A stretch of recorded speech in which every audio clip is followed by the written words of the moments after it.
Oh, Easter eggs galore. There's a lot of stuff. I think anyone who's into that will have a lot of fun finding them.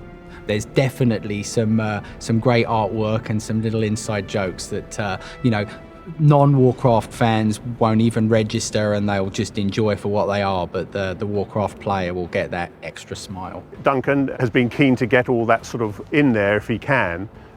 If it's got to work for the set and it's got to work for the story, and at the moment I think we've hit it. I think it's there'll be enough games references in there.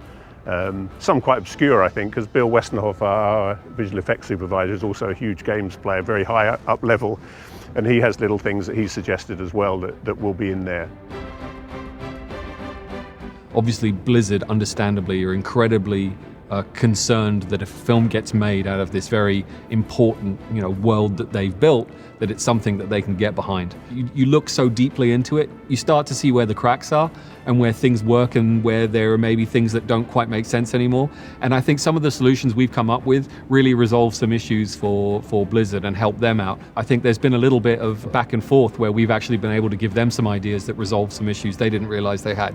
Rob Kaczynski, one of our actors, is a huge Warcraft gamer, and he first walked into, can I say what set it was? And why not? So he first walks into the set of the Lion's Pride Inn, and he's like, overcome with emotion because it's so similar to what he's been, living in the game world. Let's be honest, he cried. A tear might have come to his eye. I've spent so many hours and days and days and days in these sets in the game that every single one, when I step onto it, it's like, I get like the heart beats faster, a bit of adrenaline runs. I'm like, yes, this is it. We're here. I'm actually really here this time. I'm not just in the game. One of the many environments we built was the Lion's Pride Inn, and we made some additions.